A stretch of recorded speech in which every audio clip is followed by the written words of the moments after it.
सभी साथियों को मेरा नमस्कार। मैं DSSB गुरु यूट्यूब चैनल से आप सभी का बहुत बहुत स्वागत करता हूं। दोस्तों, जैसे केंद्रीय विद्यालय संगठन और नवोदय विद्यालय संगठन में काफ़ी सारी TGT, PGT, PRT की वैकेंसी आई हुई हैं। तो मैं आज की वीडियो आपके सामने लेकर आया हूं कि स्कीम ऑफ एग्ज़ामिनेशन क्या है TGT, PGT, PRT के लिए, और साथ में eligibility criteria TGT social science के लिए क्या है। काफ़ी सारी कन्फ्यूजन है बच्चों को कि हम एलिजिबल हैं या नहीं हैं। इस चीज़ को जानने के लिए मैं आपके लिए वीडियो लेकर आया हूं, तो आप इसको ध्यान से समझेंगे। ये आपका पूरा जो नोटिफिकेशन है एक्चुअल नोटिफिकेशन से मैंने लिया है, तो क्योंकि एडवर्टाइजमेंट जो आता है उसी के आधार पे फाइनल सब चीज़ें निर्भर करती हैं, डिपेंड होती हैं, तो उसी का आधार बना के मैंने आई वीडियो बनाई है।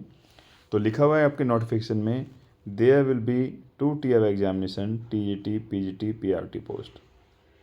इसका मतलब ये हुआ कि आप TGT, PGT या PRT के लिए जो अप्लाई करने जा रहे हैं वो 2 tier एग्ज़ाम होगा, और इसमें the merit list will be prepared by giving weightage of 85% and 15% to the marks obtained by candidate. जो कैंडिडेट अपने नंबर प्राप्त करेगा उसमें जो वेटेज रहेगा वो 85% और 15% का रेशियो रहेगा इन Tier 2 एंड इंटरव्यू रेस्पेक्टिवली। तो जो इंटरव्यू होगा और जो रिटर्न एग्ज़ाम होगा, रिटर्न एग्ज़ाम 85% का वेटेज लेगा और जो आपका इंटरव्यू है वो 15% का वेटेज लेगा। और इंटरव्यू कितने मार्क्स का होगा? वो 100 मार्क्स का होगा, उसको कन्वर्ट कर लिया जाएगा इसमें। आगे देखते हैं। Tier 1 जो होगा आपका विल बी प्रीलिम्स, जो एग्ज़ाम होगा वो क्वालिफाइंग नेचर का होगा। किस बेस पे होगा? OMR बेस्ड होगा, मतलब कि ऑफलाइन एग्ज़ाम होगा। आपको जाके वहाँ गोले और सर्कल बनने होंगे। The test will be of 2 hours, 2 घंटे का टेस्ट होगा, without any time limit for each part for the test individually. मतलब कि ऐसा नहीं है कि आपको एक पार्ट इतने समय में करना है जैसे कंप्यूटर बेस्ड होता है। आप OMR बेस्ड एग्ज़ाम है, आप किसी पार्ट पे अपनी क्षमता के अनुसार, आपकी जो एफिशिएंसी है उसके अनुसार कितना भी कम ज़्यादा समय दे सकते हैं, लेकिन 2 घंटे का होगा। प्रीलिम्स एग्ज़ाम और क्वालिफाइंग नेचर का होगा, ये बात आप ध्यान रखें सभी। आगे देखते हैं। अब इसको किस तरीके से डिवाइड किया हुआ है कि पार्ट 1 में जो होगी आपकी रीजनिंग होगी, जो 20 क्वेश्चन होंगे और इनका वेटेज जो रहेगा मार्क्स का टोटल 60 मार्क्स का रहेगा। तो इसका मतलब ये हुआ कि एक क्वेश्चन 3 नंबर का होगा। इसी तरीके से जो आपका मैथमेटिक्स होगा, न्यूमेरिकल एबिलिटी होगी, 20 क्वेश्चन होंगे, इनका वेटेज भी टोटल 60 मार्क्स रहेगा। पार्ट 3 आएगा जिसमें आपको कंप्यूटर के लिटरेसी के बारे में आपकी जानकारी ली जाएगी, इसमें भी 20 क्वेश्चन होंगे और ये भी 60 मार्क्स का होगा। इसके बाद पार्ट 4 की बात करते हैं तो जनरल नॉलेज के क्वेश्चन पूछे जाएंगे। जनरल नॉलेज और जनरल अवेयरनेस में अंतर होता है, इसमें स्टैटिक क्वेश्चन पूछे जाएंगे और ये 20 मार्क्स का होगा। 20 क्वेश्चन होंगे और 60 मार्क्स इसका वेटेज होगा। इसी तरीके से पार्ट 5 जो पूछा जाएगा वो लैंग्वेज कम्पिटेंसी टेस्ट होगा, इंग्लिश लैंग्वेज, जिसमें कि 10 क्वेश्चन होंगे और 30 मार्क्स के होंगे। मतलब अभी तक सब कुछ 3-3 नंबर का चल रहा है। आगे जाके पार्ट 6 की बात करते हैं तो लैंग्वेज कम्पिटेंसी टेस्ट होगा 1 अदर मॉडर्न इंडियन लैंग्वेज, मतलब जो इंग्लिश के अलावा जो दूसरी आपकी भाषा है उसका टेस्ट होगा। इसके भी 10 क्वेश्चन होंगे और ये भी 3 नंबर का एक प्रश्न होगा, तो 30 नंबर का टोटल हो जाएगा। इस तरीके से 100 क्वेश्चन पूछे जाएंगे और इनका वेटेज जो है मार्क्स होगा 300। तो एक प्रश्न जो है 3 नंबरों का होगा, ये बात आपको ध्यान रखनी है। अब जो मॉडर्न इंडियन लैंग्वेज की बात करें, इसमें आपकी जो भाषाएं हैं वो हिंदी, असम, बंगाली, ये सब दिया हुआ है। तो मैंने अंग्रेजी और हिंदी दोनों में इसको दिया है आपके लिए, ताकि आप आसानी से समझ सकें। इसमें जो आधुनिक भारतीय भाषा है, हिंदी, असमिया, बंगाली, गुजराती, इससे जो इसमें लिखा है कि जो भाषाएं हैं केवल उम्मीदवारों द्वारा चुनी गई संबंधित भाषा में ही होंगे। ये जो आपका टेस्ट होगा, इन 12 भाषाओं में से किसी एक का ऑप्शन आपको चुनना होगा। ये ऑनलाइन आवेदन पत्र में कंपल्सरी रूप से आपको फिल करना होगा कि मुझे कौन सी लैंग्वेज में इसका टेस्ट देना है, इस वाली आधुनिक भारतीय भाषा का। एक बार जो आपने भर दिया, एक बार भरे गए भाषा विकल्प को और किसी भी परिस्थिति में बदला नहीं जाएगा। माना आपने मराठी चूज़ कर लिया तो आप चाहें कि मैं तो मलयालम में देना चाहता हूँ, तो चेंज नहीं होगा। माना आपने असमिया चूज़ कर लिया, आपके हिंदी में देना चाहता हूँ, तो बाद में चेंज नहीं होगा। इस बात का आप बड़ी सावधानी से इसको भरें। परीक्षा के दौरान उम्मीदवारों को ऑनलाइन आवेदन पत्र में उनके द्वारा चुनी गई भाषा से संबंधित भाग 6 के प्रश्नों के उत्तर देने होंगे।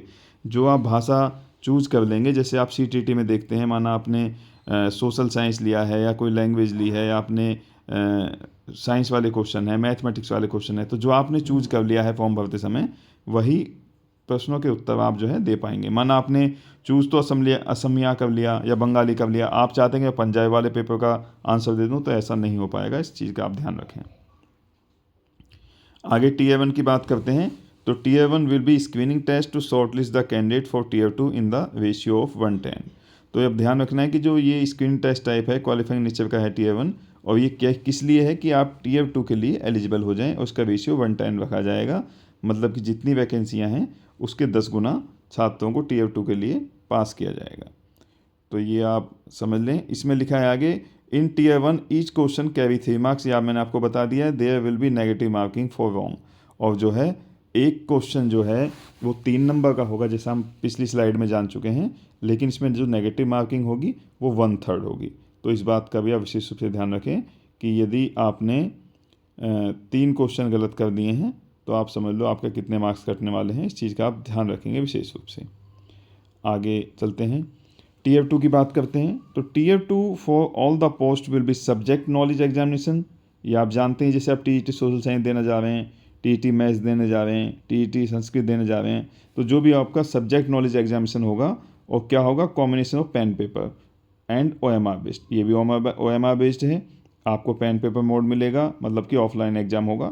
इस तरीके से आप अपने आप को तैयार करके चलेंगे। As per details mentioned below, the test will be of 2.5 hour duration without any time limit for each part. वही बात इसमें भी की गई है कि 2 घंटे, वो पहले वाला प्रीलिम्स जो है 2 घंटे का था, ये वाला मेंस जो है मतलब Tier 2 2.5 घंटे का है, लेकिन इसमें भी कोई टाइम लिमिट नहीं है। आप किसी पार्ट में अपनी क्षमता के अनुसार कितना भी समय लगा सकते हैं। आइए आगे जानते हैं।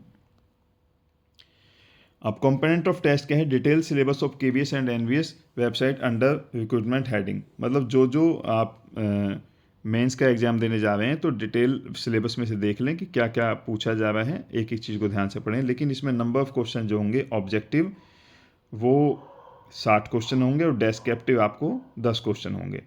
तो अब कैसे समझना है इसको, टोटल मार्क्स जो है ऑब्जेक्टिव वाले का एक क्वेश्चन का 1 मार्क्स है, 60 क्वेश्चन होंगे तो 60 मार्क्स हो गए।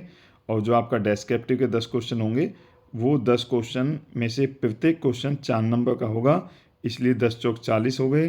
तो आपको जो है 40 मार्क्स यहाँ से मिलेंगे। तो कुल मिला के देखा जाए तो 60 क्वेश्चन ऑब्जेक्टिव होंगे, 10 क्वेश्चन डेस्क्रिप्टिव होंगे, क्वेश्चन होंगे 70, लेकिन उनका वेटेज जो रहेगा वो 100 मार्क्स का रहेगा। In objective type question in Tier 2 each question carries 1 marks, 1 number का है। देखो 60 ऑब्जेक्टिव हैं, 60 नंबर दे रखे हैं। And there will also be negative marking for wrong answer, यहाँ 1/4 की होगी। तो प्रीलिम्स में आपकी 1/3 की नेगेटिव मार्किंग है और मेंस में आपकी 1/4 की, मतलब 0.25 मार्क्स काटे जाएंगे यदि आपका क्वेश्चन गलत हो जाता है तो।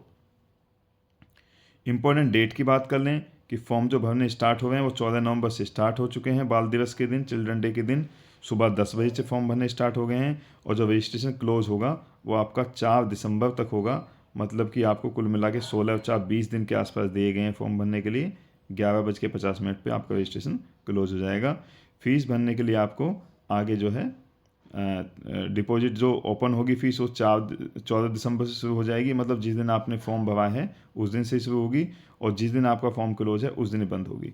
तो ये दोनों डेटें इसलिए ध्यान रखें, कहीं ज़्यादातर एग्जाम में ऐसे आता है कि फॉर्म फिल कर दिया, फीस आप बाद में 2 दिन तक भी सबमिट कर सकते हैं, लेकिन नहीं, जो रजिस्ट्रेशन क्लोज की डेट है वही यहाँ फीस क्लोज की भी डेट है। इस चीज़ का आप विशेष रूप से ध्यान रखेंगे। आगे जो TGT का बात की है, जो TGT सोशल साइंस की मैं बात कर रहा हूँ, तो इसमें जो आपका क्राइटेरिया है KVS NVS के लिए वो दिया हुआ है। तो इसको मैंने, ये तो आपके नोटिफिकेशन से लिया है, लेकिन इसको सोशल साइंस की बात कर रहे हैं तो मैंने इसको यहाँ समरी इसकी बहुत संक्षेप में कर दी है। तो इसको ध्यान समझें कि बच्चों को बड़ी कन्फ्यूजन है, हम फॉर्म भर सकते हैं नहीं भर सकते हैं, क्या एलिजिबिलिटी क्राइटेरिया होगा। तो यदि किसी भी मान्यता प्राप्त विश्वविद्यालय से आपने ग्रेजुएशन किया है, चाहे वो ऑनर्स डिग्री में किया है, पास में किया है या प्रोग्राम में किया है, तो आपको ध्यान रखना है कि संबंधित विषय में कम से कम 50% अंकों के साथ होना चाहिए। जैसे आप कॉम्बिनेशन बनता है आपका सोशल साइंस के लिए कि हिस्ट्री और ज्योग्राफी चाहिए, तो हिस्ट्री और ज्योग्राफी का जो है आपको 50% मार्क्स होने चाहिए। साथ में हिस्ट्री ज्योग्राफी का कॉम्बिनेशन बनेगा, उसमें 50% मार्क्स होने चाहिए। मतलब विषयों का संयोजन में कॉम्बिनेशन में 50% होना चाहिए और इनका जो है अलग भी 50% होना चाहिए। साथ में जो आपकी ग्रेजुएशन कंप्लीट हुई है उस पूरी कंप्लीट ग्रेजुएशन में 50% होना चाहिए। दोबारा से ध्यान से समझें कि आप जो कॉम्बिनेशन बन रहा है हिस्ट्री ज्योग्राफी का उसमें 50% होना चाहिए। दूसरा जो सब्जेक्ट आप साथ लेके चल रहे हैं, माना पॉलिटिकल था, उसमें भी आपका 50% होना चाहिए। जो आपकी ग्रेजुएशन कंप्लीट हुई है उसमें भी आपका जो है 50% होना चाहिए। आइए आगे जानते हैं।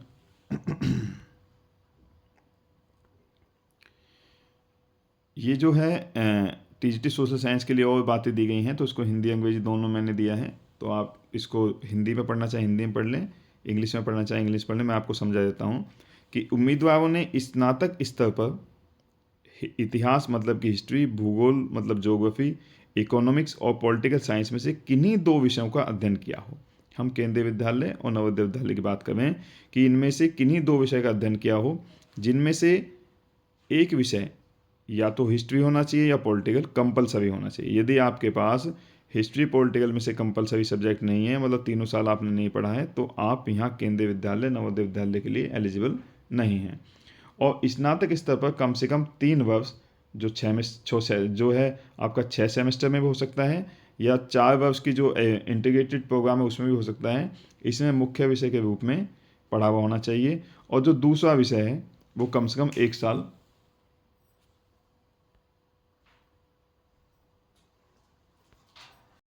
दोबारा एक बार ध्यान समझेंगे, शायद कोई मिस्टेक हो गई है कि टीजीटी सोशल साइंस के लिए जो इतिहास है और जो भूगोल है, हिस्ट्री और ज्योग्राफी, इन दोनों में से ये विषय एक विषय कम से कम कंपलसरी होना चाहिए। मतलब इतिहास आपने पढ़ा हो या भूगोल आपने पढ़ा हो, ये ग्रेजुएशन में तीनों साल आपके पास होना चाहिए।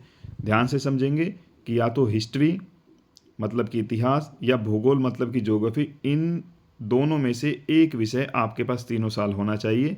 इसके साथ कॉम्बिनेशन में कोई दूसरा विषय हो सकता है जो कि आपने 1 वर्ष पढ़ा हुआ हो। अब से पहले क्या होता था कि दूसरा विषय भी 2 वर्ष पढ़ा होना चाहिए था, लेकिन अब क्या है, दूसरा विषय केवल 1 वर्ष भी आपने पढ़ा है तो आप एलिजिबल हैं। तो दिल्ली यूनिवर्सिटी से जो ऑनर्स करने वाले छात्र हैं उनके लिए खुशी की बात है कि इस बार जो है वो भी इस चीज़ के लिए एलिजिबल हैं और आप इसको ध्यान से समझते हुए चलेंगे। एक बार फिर बता रहा हूँ दोबारा से कि आपके पास तीनों साल इतिहास हो, साथ में कोई दूसरा सब्जेक्ट 1 साल हो तो अब आप एलिजिबल हैं। आपके पास तीनों साल ज्योग्राफी हो, साथ में कोई दूसरा सब्जेक्ट 1 वर्ष हो, तब आप एलिजिबल हैं। तो इस चीज़ को आप ध्यान से समझते चलेंगे। इस तरीके से दोस्तों मैंने आपको बताया है कि सोशल साइंस के लिए एलिजिबिलिटी क्या होती है, आपका किस तरीके से एग्ज़ाम होगा, T1 टीयर में क्या होगा, टीयर 2 में क्या होगा। इस चीज़ को आप ध्यान समझते हुए अपना फॉर्म फिल करें और तैयारी करें। मेरे इसी यूट्यूब चैनल पे कंप्लीट जो है टीजीटी, पीजीटी, केंद्रीय विद्यालय, नवोदय विद्यालय, DSSB, EMRS सभी के लिए कंप्लीट तैयारी करवाई जाएगी। तो जितने भी छात्र इसको देख रहे हैं वो सभी यूट्यूब चैनल को फॉलो कर लें, सब्सक्राइब कर लें, क्योंकि समय समय पे जो भी नोटिफिकेशन बेल को जो है आप जो है ऑन कर लें, तो जैसे जैसे आपको जो चीज़ डाली जाएंगी वो आपको समय समय पे सभी मिलती रहेंगी। थैंक यू दोस्तों, बहुत बहुत धन्यवाद आपका।